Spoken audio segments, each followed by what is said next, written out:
Easily देख सकते हैं कि ये यहाँ पे कुछ मेन्यूज़ ऊपर दिए गए हैं, कुछ यहाँ पे साइड पे भी मेन्यूज़ हैं। हम यहाँ न्यू पे क्लिक करेंगे, ठीक है?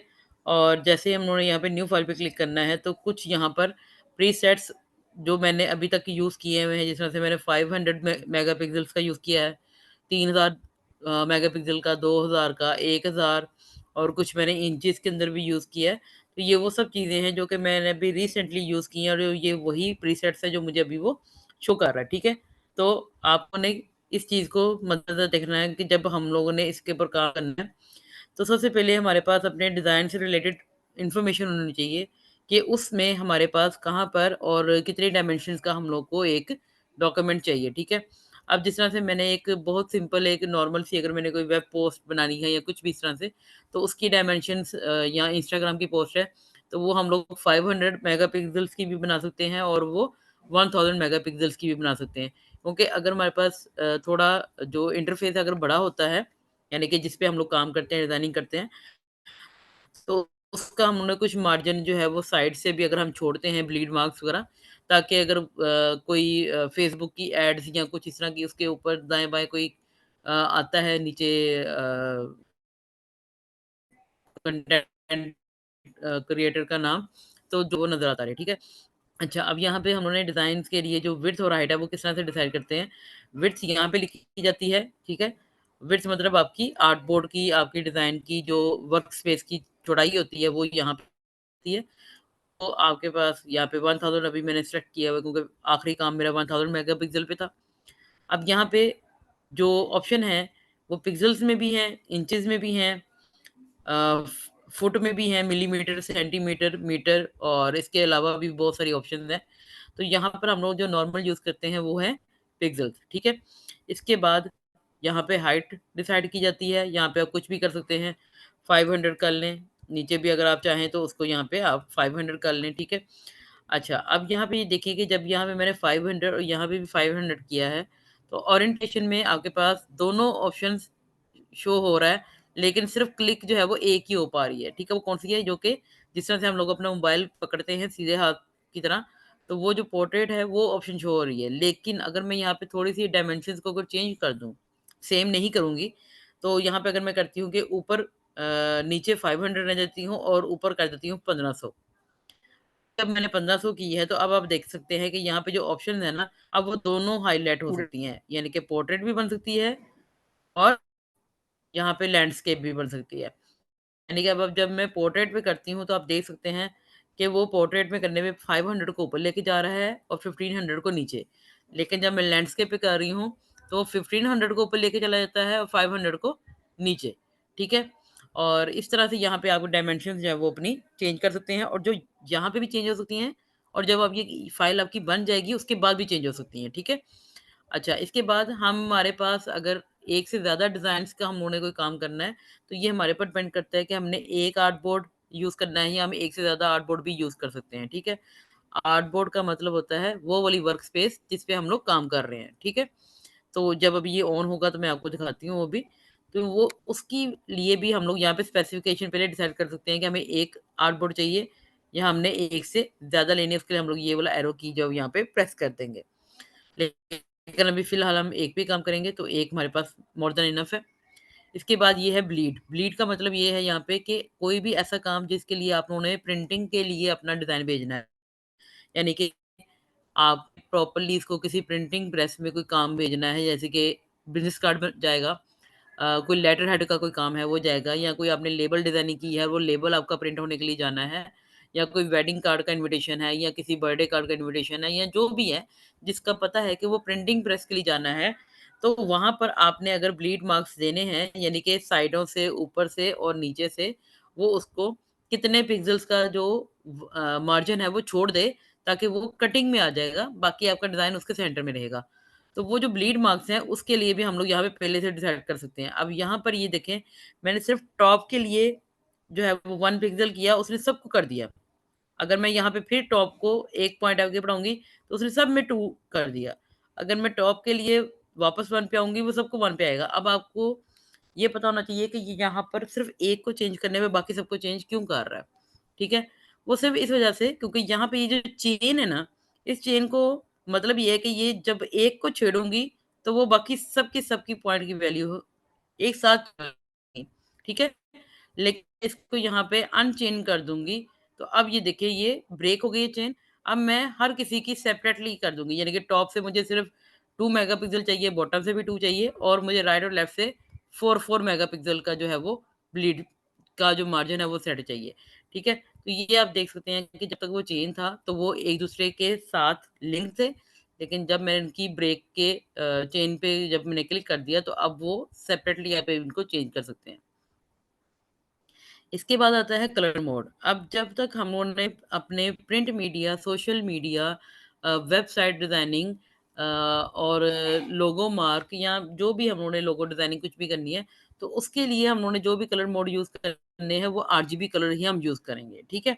लेकिन अगर मैंने कोई ऐसा डिज़ाइन बनाना है कि जो जाएगा प्रिंटिंग के लिए, तो वहाँ पे हम लोग सीएमवाई के कलर यूज़ करेंगे। अब मैं आपको पहले बता दूँ कि आरजीबी कलर का मतलब क्या है? यहाँ पे आरजीबी का मतलब है रेड, ग्रीन एंड ब्लू, ठीक है? और ये कलर्स सोशल मीडिया के कलर्स के तौर पे यूज़ होते हैं और ये कलर्स सीएमवाईके के निस्बत थोड़े ब्राइट कलर होते हैं, ठीक है? और सीएमवाईके का मतलब क्या है? यानी कि यहाँ मैं सीएमवाईके को क्लिक करूँ, तो यहाँ पे सीएमवाईके का मतलब ये है कि सियान, मैजेंडा, येलो एंड ब्लैक। ब्लैक का मतलब यानी कि उन्होंने ब्लैक में बी नहीं किया हुआ, लेकिन वो के को ब्लैक कंसीडर करते हैं, ठीक है? तो ये जो कलर हैं, ये आते हैं आपके जहाँ पे आपने डिजिटल प्रिंटिंग अपनी सॉरी प्रॉपर आपने प्रिंटिंग प्रेस में कोई काम भेजना है, तो उसके लिए ये यहाँ पे आएगा, ठीक है? उसके बाद आता है रास्टर इफ़ेक्ट। रास्टर इफ़ेक्ट में आता है कि कोई भी इमेज को आपने कितनी अच्छी रेज़ोल्यूशन पे आपने एक्सपोर्ट करना है या उसको बनाना है। तो यहाँ पर मैंने हाई जो है रेज़ोल्यूशन की है वो है 330 पीपीआई। ये होता है पिक्सेल्स पर इंचेस, ठीक है? अगर मैं 36 रखूँगी तो वो बहुत ही लो से भी लो रेज़ोल्यूशन वाली इमेज बनेगी। इसी तरह से 72 भी होती है, वो स्क्रीन के लिए यूज़ होती है और मीडियम आपके लिए मतलब बहुत ज़्यादा अगर आपको हैवी साइज़ की फ़ाइल नहीं चाहिए है अपने सोशल मीडिया के लिए, तो आप 150 की यूज़ कर सकते हैं। लेकिन अगर आपने कोई ऐसा काम कर रहे हैं कि जहाँ पर आपका काम प्रिंटिंग में जाना है, तो आप 300 पीपीआई वाली आप भेजें ताकि जितना ज़्यादा हाई रेज़ोल्यूशन होगा, उतनी अच्छी वो प्रिंटिंग करेगा, ठीक है? और बाद में नीचे प्रीव्यू मोड आ जाता है, ये डिफ़ॉल्ट है, ये पिक्सेल्स है, ये ओवर प्रिंट है। तो हम लोग ये इसको कभी भी नहीं छेड़ते, ये हमेशा डिफ़ॉल्ट पे रहता है, ना तो हम पिक्सेल करेंगे कि वो हमें उसकी प्रीव्यू फिर सही नज़र नहीं आता और ना ही ओवर प्रिंट पे जाएँगे, ये हमेशा डिफ़ॉल्ट पे ही रहता है, ठीक है? तो ये है हमारी छोटी-सी सेटिंग्स। तो फिलहाल ये जो ब्लीड है इसको हम लोग ख़त्म कर रहे हैं क्योंकि इसकी हमारे साथ अभी कोई फिलहाल ज़रूरत नहीं है। क्योंकि अभी हमने जब काम शुरू करना है तो हम उसको प्रॉपर्ली अंदर जाके देखते हैं कि मैंने जो 1500 बाय 500 का मैंने क्रिएट किया है तो वो आपको किस शक्ल में जो है वो आपको आर्टबोर्ड नज़र आएगा, ठीक है? तो यहाँ पे मैंने क्रिएट पे क्लिक कर दिया। तो यहाँ पे ये मेरे पास फ़ाइल क्रिएट हो गई। अब आप देख सकते हैं कि यहाँ से लेकर राइट से लेकर लेफ्ट तक जो आपके पास साइज़ आ रहा है वो है 1500 पिक्सेल्स का और जो टॉप से लेकर बॉटम तक में आ रहा है वो है 500 पिक्सेल्स का। अच्छा, अब एक छोटी-सी चीज़ और कि आपको लगे कि मैंने तो ये डायमेंशंस नहीं चाहिए थी, मुझे तो थोड़ा इसको पोर्ट्रेट मोड में चाहिए था तो उसके लिए आपके पास बेशक ऑप्शन मौजूद हैं। यहाँ पर साइड पे आपके पास ये एडिट आर्टबोर्ड की ऑप्शन आ रही है, ठीक है? प्रॉपर्टीज़ में। तो यहाँ पे हम एडिट आर्टबोर्ड पे जब क्लिक करेंगे, तो सिंपली आपने जब इसको क्लिक करना है, तो यहाँ पे आपके पास फिर से वही ऑप्शन आ जाएगी कि पोर्ट्रेट करना है या लैंडस्केप करना है। लैंडस्केप तो ये पहले से ही है, तो मैं इसको पोर्ट्रेट पे क्लिक करूँगी, तो ये आपके पास देखें ये इस कंडीशन में वो शो हो जाएगा। और अगर मैं अभी भी चाहूँ तो यहाँ पे मैं इसकी डायमेंशंस को भी चेंज कर सकती हूँ। 1500 पे है ये, तो मैं इसको 1000 पे कर दूँ, तो ये आपके पास 1000 पे भी आ जाएगा और ये आपकी डायमेंशंस जो है वो चेंज हो जाएँगी, ठीक है? अब अगर मुझे लग रहा है कि मैंने इस पे मज़ीद और कोई साइज़ इसका कम करना है या कुछ भी है, तो यहाँ पे आप अगेन वहाँ पे क्लिक करेंगे और आप इसकी डायमेंशंस को कम-ज़्यादा कर सकते हैं, ठीक है? तो ये आपके पास एक आर्टबोर्ड की शेप जो है वो आ चुकी हुई है। अच्छा जी, अब यहाँ तक कोई चीज़ अगर आप लोगों को समझ में नहीं आई है तो मुझे आप अभी जो इसी वक़्त जो चैट बॉक्स है हमारा, तो वहाँ पर आप मुझसे पूछ सकते हैं ताकि हम लोग उसको साथ-साथ जो है वो आपके जो क्वेश्चन आंसर्स हैं उसका भी जवाब दे सकें, वो मेरे लिए भी ज़्यादा बेहतर हो जाएगा। अगर कोई सवाल है तो वो पूछ सकते हैं। 2023 का जो वर्ज़न है वो तो फ्री में यूज़ होता है। मैं काफ़ी टाइम से जो है वो उसको यूज़ कर रही हूँ, ऐसा जिसमें कोई प्रॉब्लम नहीं है। 2020 भी मैंने यूज़ किया, 2023 वाला वर्ज़न यूज़ किया है। इसके अलावा कोई और क्वेश्चन?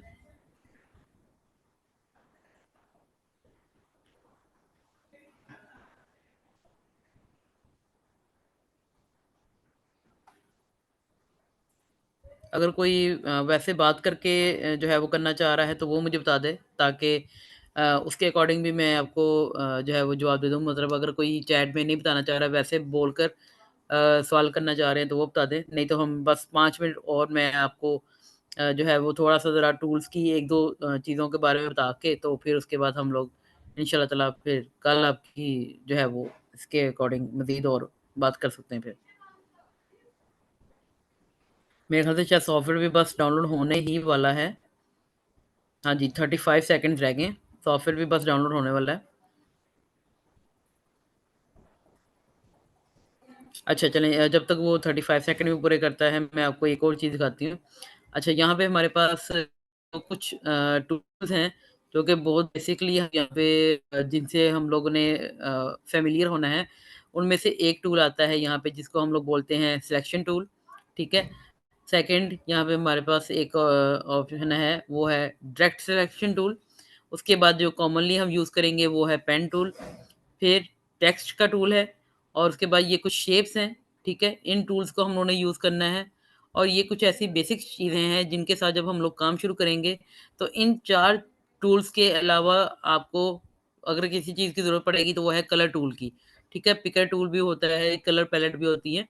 तो ये ऐसी 5 चीज़ें हैं जो कि यहाँ पे इलस्ट्रेटर में बहुत ही कॉमन, यानी कि अगर मैंने किसी भी चीज़ को बनाना है, करना है, कोई काम करना है या कुछ भी है, जिस तरह से ये मैंने एक रेक्टेंगल लिया, उसको मैंने यहाँ पे ड्रॉ किया।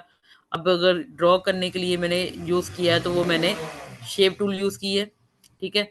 लेकिन अब अगर उसको मैंने एक जगह से दूसरी जगह मूव करना है तो वो मैंने सिलेक्शन टूल को क्लिक करना है, एक जगह से मूव किया दूसरी जगह पे लेके, ठीक है? और अगर इसकी थोड़ी-सी मैंने शेप को चेंज करना है तो वो भी मैंने इसी टूल के साथ चेंज करना है, ठीक है? तो ये वो कुछ ऐसी कॉमन 4-5 जो है वो टूल्स होंगे जो हम लोग यहाँ पे यूज़ करेंगे। कलर पैलेट भी यूज़ करेंगे, जिस तरह से यहाँ पे अभी ये ब्लैक कलर में है, तो यहाँ पे जब हम इसको डबल क्लिक करेंगे, तो यहाँ पे अब मैं जिस भी कलर पे क्लिक करूँगी, वो कलर यहाँ पे इसका जो है वो चेंज होता जाएगा, ठीक है? अब आपको ये चीज़ भी देखनी है कि जब मैंने आप लोगों को ये काम पहली क्लास से सिखाना शुरू करना है, तो मैंने पूरी कोशिश करनी है कि मैंने आपको लाज़मन आपको मैंने डेली का छोटा-छोटा टास्क देना है, ताकि पहले दिन से ही आप लोग क्लास के साथ एंगेज रहेंगे, तो आपको भी काम करने में मज़ा आएगा और मुझे भी आपको सिखाने में मज़ा आएगा।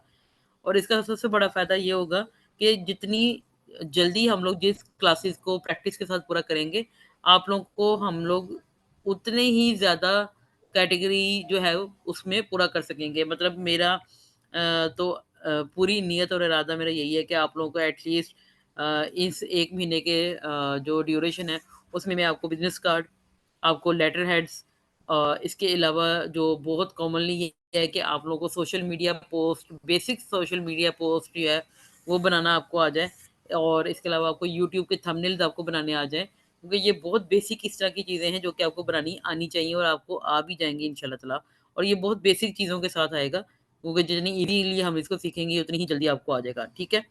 अच्छा, अब ये देखते हैं कि जो मेरे पास सॉफ्टवेयर था वो डाउनलोड हो चुका है। तो यहाँ से मैं इसको क्लिक करती हूँ, मेरे पास तो ये डाउनलोड के फ़ोल्डर में ही जाता है। तो यहाँ पे मैं डाउनलोड के फ़ोल्डर पे जाऊँगी, यहाँ पे ऑलरेडी बहुत सारी चीज़ें पड़ी हुई हैं। इसको उठा के मैं ज़रा अपने पे लेके किसी एक सेपरेट फ़ोल्डर में रख लेती हूँ, ताकि आपको ज़रा चीज़ें ईज़िली पता चल जाएँगी। अच्छा जी, ये आ गया है सॉफ्टवेयर यहाँ पे, और अब आपने क्या करना है कि इसको आपने करना है राइट क्लिक, और इसके बाद में आपने करना है यहाँ से, मेरे पास तो ये विंडो 11 है, तो यहाँ पे ओपन लिखा आ रहा है। आप लोगों के पास अगर विंडो 10 होगी या 7 होगा तो यहाँ पे लिखा होगा एक्सट्रैक्ट ऑल लिखा आएगा, ठीक है? साथ में ये वाला आइकन आएगा जिसका अपना है, ठीक है? अगर आप लोगों के पास विनज़िप है तो। तो ये आपने जब करना है तो ये ओपन, अब यहाँ पे जब ये ओपन की बात करेगा तो ये देखिए पासवर्ड पूछ रहा है, सिंपल 1 2 3 ये पासवर्ड है। और जब आपने इसको ओके कर लेना है तो ये आपके पास जो है वो फ़ोल्डर जो है वो एक्सट्रैक्ट हो जाएगा और मैं इसको अगेन लोकेशन बता देती हूँ। तक इसको पूछनी नहीं चाहिए थी लेकिन चलिए फिर भी पूछ रहा है तो इसको बता देते हैं। 1 सेकंड।